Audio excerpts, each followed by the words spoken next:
Oui, alors ce dont je voulais parler, avant qu'on commence le cours sur l'Apocalypse, je veux d'abord expliquer ça gêne pas le fond de musique, hein? Je vous demande si ça gêne pas le fond musical. Non? Très bien, merci. Voilà, je voulais parler de ça avant de commencer le cours sur l'Apocalypse. Euh, à propos de cette histoire qu'on dit, et vous l'avez souvent entendu dire, le Messie, c'est celui qui va reconstruire le temple. Mais on ne dit pas comment il va reconstruire le temple. On n'explique même pas comment il va reconstruire le temple. On dit, voilà, il faut qu'il reconstruise le temple physique. Et ceux qui pensent ça, ils pensent que c'est le temple physique. Bien, moi, je vais leur montrer aujourd'hui qu'ils ont mal compris. Et je vais leur expliquer que même pas le temple au niveau du Mishkan. Le Mishkan, si on avait reçu les premières tables de la loi, je vais fermer la fenêtre là, pour pas que ça fasse des bruits. Le Mishkan, lorsqu'on avait reçu la Torah, des premières louchotes, les premières tables de la loi, le Mishkan serait resté purement spirituel. Or, après la faute du veau d'or, il a été obligé d'y avoir un Mishkan matériel. Et donc, on va voir que le temple découle de source, la même notion. Le temple sera aussi matériel parce que il y a eu le veau d'or. Donc, ceux qui pensent que le troisième temple sera d'origine matérielle se trompent. Il est possible qu'après coup, Dieu donne une possibilité de construire le temple matériellement, mais avant tout et en premier lieu, le temple est purement spirituel. Et je vais vous dire pourquoi. C'est marqué que Moïse a assemblé. Bonjour David. Bonjour, bonjour. Non, j'explique quelque chose là. Donc, il explique donc le Mishkan aurait pu rester purement spirituel. Purement spirituel. Il aurait dû. Tous les gens qui ont été sélectionnés pour le Mishkan auraient aussi été sélectionnés si on avait continué avec les premières tables de la loi qui sont sous l'égide de l'arbre de vie et non de l'arbre de la connaissance du bien et du mal. C'est-à-dire que nous lisons les textes, nous comprenons mal parce que nous lisons Alpi, arbre de connaissance du bien et du mal. Étant donné que nous avons été touchés quelque part par l'arbre de la connaissance du bien et du mal, notre interprétation des textes est faussée. Et fausse les textes.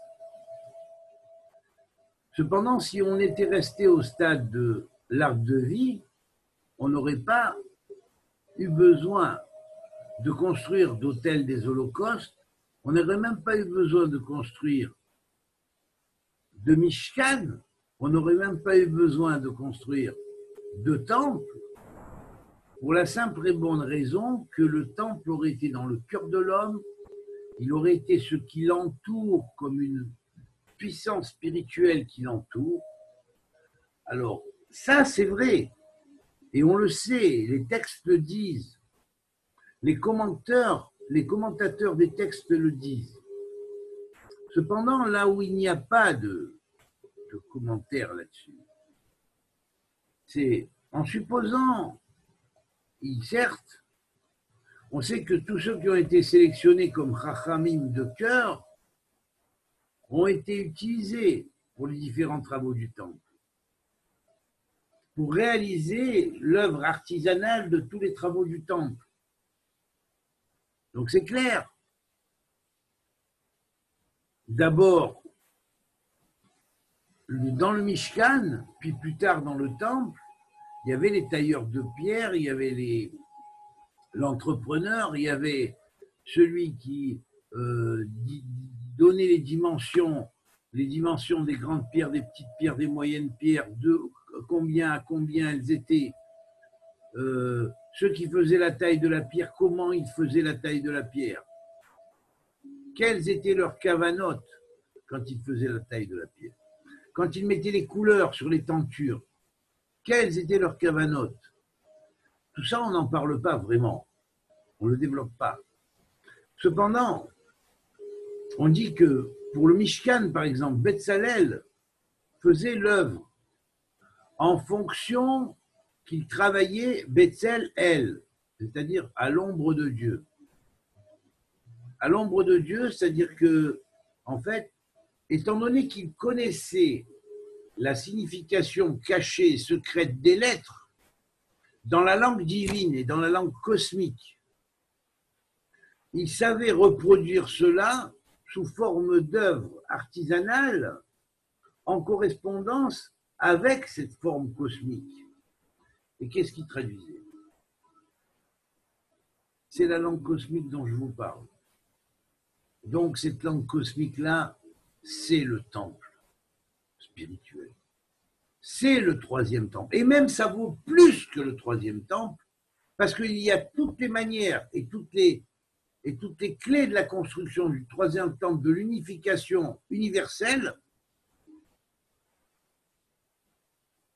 Donc, avoir cette langue et avoir reçu cette langue, l'avoir élaborée, y avoir réfléchi dessus, avoir sondé les bases de ces structures, c'est les bases des structures du langage universel qui construit le monde par la parole. C'est le temple du Verbe.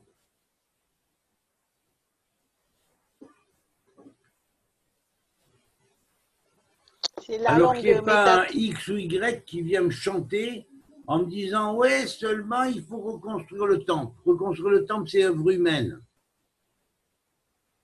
Et l'œuvre humaine, elle vient après l'œuvre divine.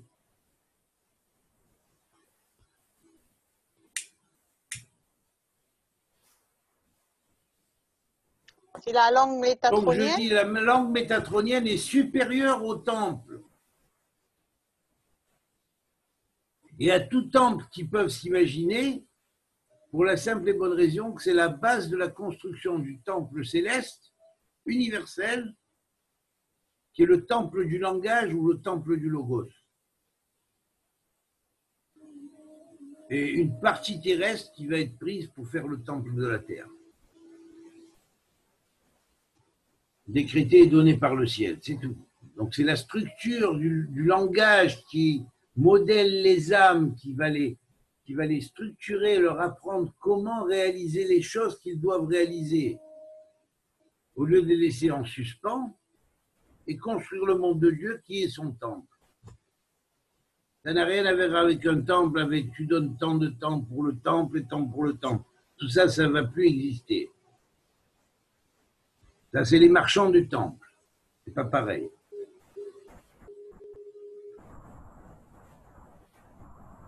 Voilà, c'était en réponse à ces messieurs qui disent cela. Je ne citerai pas les noms, bien évidemment, mais voilà ma réponse.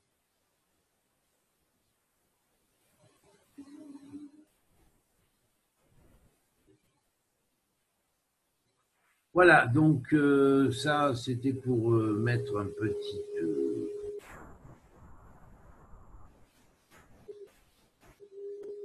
une petite explication sur la notion de la langue métatronique. Hein, et croyez-moi,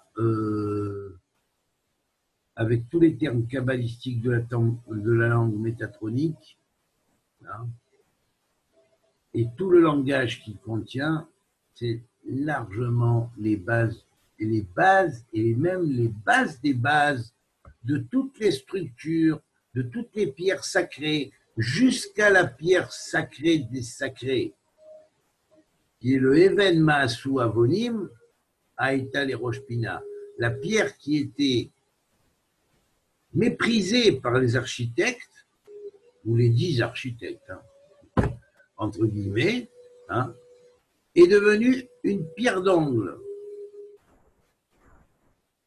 Et sachez que ce n'est pas pour rien que c'est marqué aussi pierre d'angle. Parce que chaque angle numérique est calculé. Et c'est un temple à variation géométrique extraordinaire.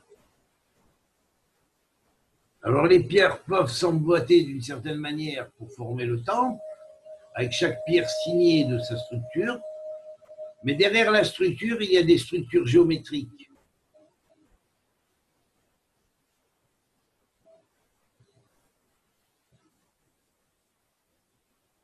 Voilà, donc je termine ce cours-là que j'ai enregistré, que je veux mettre assez rapidement aussi bien sur